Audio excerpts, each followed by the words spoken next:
Alright guys, स्वागत है आपका इस वीडियो में। तो फाइनली यहाँ पे आई गॉट चीट स्किल का न्यू एपिसोड आ चुका था और मुझे ऐसा लगता है कि इस सीरीज में से 12 ही एपिसोड्स आएंगे, तो शायद ये सेकंड लास्ट एपिसोड है सीरीज का और मंडे को नेक्स्ट एपिसोड आ ही जाएगा। तो आपको पता ही है ये बात, ये सीरीज खत्म हो जाएगी। इसके बाद हम कोई नई सीरीज शुरू करने की कोशिश करेंगे या फिर जो पुराना कंटेंट है उसी को कंप्लीट करने की कोशिश करेंगे। एनीवे, ये सारी बातें हम वीडियो के एंड में कर लेंगे। तो चलिए फिर ये वीडियो शुरू कर लेते हैं। एपिसोड की शुरुआत में हमें उसी एंटरटेनमेंट एजेंसी का सीन दिखाया जाता है जहाँ पे ये मैनेजर इस मैगजीन को देख रही होती है, यूया की फोटोज को देख रही होती है और कहती है कि क्या बात है, इस लड़के ने सच में काफी कमाल करके दिखा दिया है। फिर चाहे कुछ भी हो, आगे चल के ये लड़का जरूर हमारे साथ काम करेगा। दूसरी वाली तरफ हमें यूया के घर का सीन दिखाया जाता है और उसके घर में यहाँ पे काओरी भी होती है और हमें दिखाया जाता है कि ये दोनों बैठ के सेल्फ स्टडी कर रहे होते हैं। यूया ने काओरी को जापानीज और इंग्लिश सिखाई थी, इसी वजह से इधर काओरी यूया की मदद करने के लिए आई होती है। तो यहाँ पे हमें पहले का सीन दिखाया जाता है और ये दोनों जब स्कूल से जा रहे होते हैं घर वापस, तो काओरी कहती है कि अब हमारे टेस्ट आने वाले हैं। तो यूया बताता है कि उसकी मैथमेटिक्स बिल्कुल भी अच्छी नहीं है। तो काओरी कहती है क्या बात है, ऐसी भी कुछ चीजें हैं जिसमें तुम अच्छे नहीं हो, क्यों ना हम दोनों मिलके तुम्हारे घर पे स्टडी करें और मैं तुम्हें मैथ सिखा दूंगी।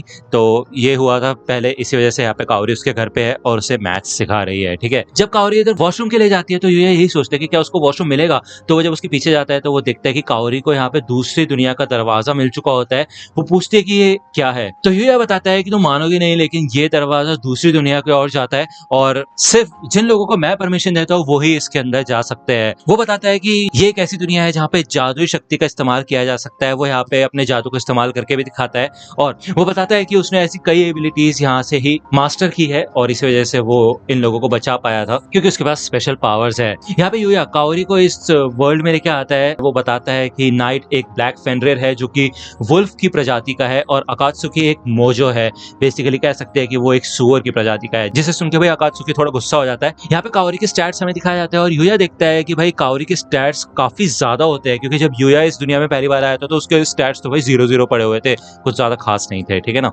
यूया बताता है कि यहाँ पे आने के बाद मैंने प्रैक्टिस की और धीरे धीरे करके अपने स्किल्स बढ़ाए, जिस वजह से मेरा वेट लूज हुआ और मेरा अपीयरेंस चेंज हो गया। काओरी कहती है कि मेरे को इस दुनिया को और भी ज्यादा अच्छे से देखना है। तो यूया यही कहता है कि अभी हम सुरक्षित हैं क्योंकि यहाँ पे एक बैरियर है, नहीं तो जंगलों में काफी खतरनाक खतरनाक मॉन्स्टर्स होते हैं। तो हम अगली बार चलेंगे, क्यों है ना, आज के लिए हम थोड़ी पढ़ाई कर लेते हैं। लेकिन यूया यही कहता है कि ये बात सिर्फ हम दोनों के बीच में रहनी चाहिए, ये बात प्लीज किसी को बताना मत। तो काओरी कहती है इसका मतलब ये हमारा पहला सीक्रेट हुआ, क्यों है ना। काओरी इसे देख के इंप्रेस हो जाती है कि इनके बीच में कुछ खास चल रहा है, इसी वजह से इन दोनों के बीच में एक सीक्रेट है और ये देख के भाई काओरी को काफी ज्यादा अच्छा लगता है। दूसरी ओर यहाँ पे हमें किंगडम का सीन दिखाया जाता है और किंग इधर ओवन से पूछते हैं कि तुम उस लड़के को अपने साथ लेके क्यों नहीं आए। तो ओवन बताता है कि उसके प्लान चेंज हो गए हैं लेकिन वो जल्द ही हमारे पास आएगा। जब किंग यहाँ पे लूना के बारे में पूछता है तो लूना बताती है कि वो एक असैसिन है जिसने लेक्सिया को मारने की कोशिश की और उसके अटैक को रोकने के चक्कर में यहाँ पे यूया नहीं आ पाया, डिले हो गई, ये सारी चीजें है ना। किंग ये कहता है कि तुम एक असैसिन हो और तुम लेक्सिया को मारने आई थी लेकिन तुम फेल हो गई, क्यों है ना, और उसका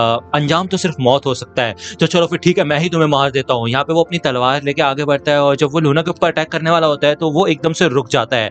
वो कहता है कि तुमने रेंडिंग सॉर्ड ग्रिकल की स्पेशल एबिलिटी को एकदम से रोक लिया, कैसे, ऐसा हो ही नहीं सकता। लूना कहती है कि सॉर्ड तो किसी भी चीज को काट के रख सकती है, फिर चाहे किसी भी चीज से तुम रोकने की कोशिश करो, लेकिन अगर तुम हाथों को रोकने की कोशिश करोगे तो तुम जरूर किसी को भी रोक सकते हो। तो यहाँ पे हमें दिखाया जाता है कि लूना ने अपने थ्रेड्स से किंग के हाथों को पकड़ लिया होता है। ये देख के यहाँ पे लेक्सिया बोलती है कि पिताजी आप क्या कर रहे हो, मेरे को आपसे नफरत है, आप मेरी लूना के साथ ऐसे कैसे कर सकते हो, मैंने उसे अपना गार्ड बनाया था, क्या आपको मेरे ऊपर भरोसा नहीं है। तो यहाँ पे किंग तो काफी शॉक हो जाता है क्योंकि उसकी बेटी ने उसको बोला होता है कि वो उससे नफरत करती है।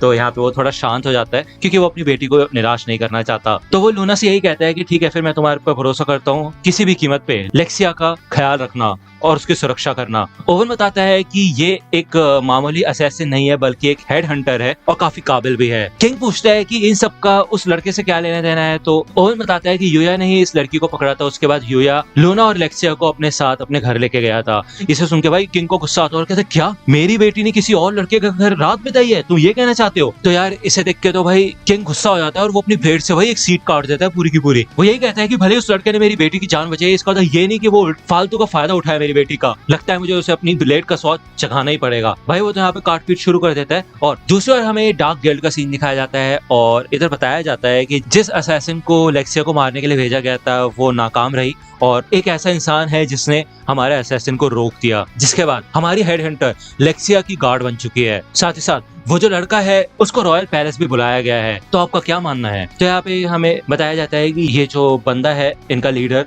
ये और कोई नहीं बल्कि राजा का ही बेटा होता है और वो यही कहता है कि मुझे ऐसा लगता है कि इससे मेरे पिता की और लेक्सिया की जिंदगी बदल जाएगी, मैं एक ना एक दिन राजा जरूर बनूंगा, इसी वजह से मैं तुम्हें अपना एक सीक्रेट हथियार देना चाहता हूँ। ये एक मैजिक सीलिंग बैरियर है, इस बैरियर को ओपन करने के बाद इसके अंदर जो भी लोग होंगे वो किसी भी तरीके का मैजिक इस्तेमाल नहीं कर पाएंगे, ये तुम्हारे काम आएगा। इससे सारे मैजिक यूजर्स नाकाम हो जाएंगे और उसके बाद सिर्फ ओवन और हेड हंटर बचेंगे लड़ने के लिए, और उसके बाद पिताजी और लेक्सिया। अगर बाई चांस तुम पकड़े भी जाओ तो तुम्हें पता ही है कि किसके ऊपर नाम लगाना है, उस लड़के के ऊपर नाम लगा देना और फिर उसको मार देना। मुझे नहीं पता कि वो कौन है, लेकिन उसका हम अच्छा खासा इस्तेमाल कर सकते हैं। यहाँ पे यूया एक मॉन्स्टर को हराता है और इस मॉन्स्टर को हराने के बाद काफी आइटम्स मिलते हैं उसको, जिसमें एक बेड भी शामिल होता है और ये काफी ज्यादा कंफर्टेबल होता है। यहाँ पे जब वो रॉयल पैलेस की ओर जा रहा होता है तो बीच में कुछ गांव पड़ते हैं, कुछ सिटीज पड़ती है, जिनमें से एक शॉप में आके वो यहाँ पे पेपर बेचता है जो कि वो जापान से लेके आया होता है, और इस पेपर की वैल्यू यहाँ पे काफी ज्यादा होती है और ये बंदा यहाँ पे इस पेपर के बदले 100 गोल्ड कॉइन्स देता है। वो बताता है कि एक 4 लोगों की फैमिली 5 गोल्ड कॉइन में अपना पूरा साल निकाल सकती है, तो तुम समझ लो कि इसकी कितनी वैल्यू है। साथ ही साथ ये बंदा यूया को एक गिल्ड कार्ड भी देता है उसके आइडेंटिफिकेशन के लिए। उसके बाद वो यहाँ पे रॉयल कैपिटल में आ चुका होता है।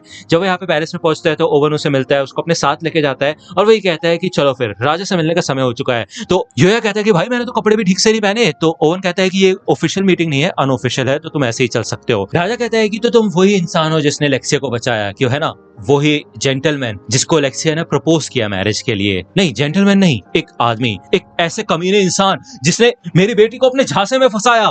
तो यूया कहता है भाई क्या बोल रहे हो क्या? तो ओवन कहता है कि सर आप ऑडियंस के बीच में आप ऐसे शब्दों का इस्तेमाल मत कीजिए, प्लीज अपने आप पे थोड़ा कंट्रोल कीजिए। यहाँ पे तो दोनों ही बहस करने लग जाते हैं आपस में। तो राजा यही कहते हैं कि तुम मेरी बेटी से मिलने आए हो और उसके लिए कुछ तोहफा भी नहीं लेके आए, कितने बेशरम हो तुम। तो यूया कहता है अच्छा मुझे माफ कीजिए, मैं एक तोहफा निकालता हूँ। तो यहाँ पे अपने आइटम बॉक्स में से भाई बेड निकाल के दे देता है और वो कहता है कि ये काफी ज्यादा कंफर्टेबल है, और इसे देख के भाई सबके सब लोग कहते हैं कि भाई ये तो पैराडाइज बेडिंग है, ये क्या कर रहा है भाई। इसे देख के भाई सब शर्माने लग जाते हैं और लेक्सिया तो हद से ज्यादा शर्माने लग जाती है। इधर राजा कहता है कि अच्छा तो तुम मेरी बेटी लेक्सिया को इस बेड पे लेटा के जन्नत की सैर कराना चाहते हो, क्यों है ना, यही कहने का मतलब है ना तुम्हारा। तो ओवन कहता है अरे सर उसने ऐसा कुछ नहीं कहा। तो राजा कहता है तुम्हारी हिम्मत कैसे हुई मेरे सामने मेरी बेटी को सेड्यूस करने की। तो अब ओवन राजा को रोकने की कोशिश करता है। वो कहता है कि ये हमारी किंगडम से नहीं है, इसको हमारे कस्टम्स के बारे में नहीं पता है।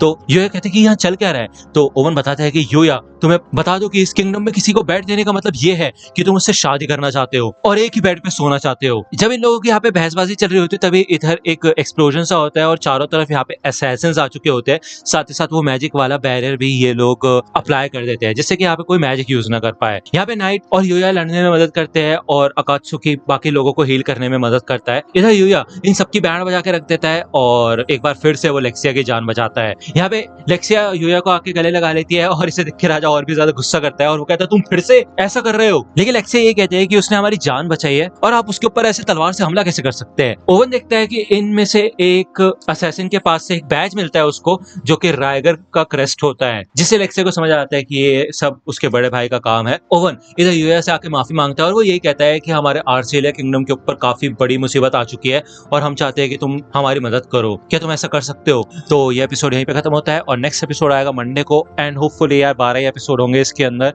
पता नहीं यार, तुम लोगों को ज्यादा पता होगा तो तुम मेरे को बता सकते हो कमेंट सेक्शन के अंदर कि भाई कितने एपिसोड है कितने नहीं। ठीक है, वीडियो पसंद आए तो लाइक करना, सब्सक्राइब कर लो अगर अभी तक चैनल को नहीं किया है तो, और मिलता हूं आपसे अगले वीडियो में, तब तक के लिए गुड बाय। तो दोस्तों आज की वीडियो के लिए सिर्फ इतना ही। आई होप कि आपको ये वीडियो पसंद आई होगी। अगर आपको ये वीडियो पसंद आई हो तो प्लीज लाइक कीजिए, अपने दोस्तों के साथ शेयर कीजिए और मेरे चैनल को सब्सक्राइब करना मत भूलेगा। और अगर आप मुझे कांटेक्ट करना चाहते हैं तो आप मुझे इंस्टाग्राम पे कांटेक्ट कर सकते हैं, मेरे पेज की लिंक आपको डिस्क्रिप्शन में मिल जाएगी। मिलता हूं आपसे अगले वीडियो में, तब तक के लिए गुड बाय।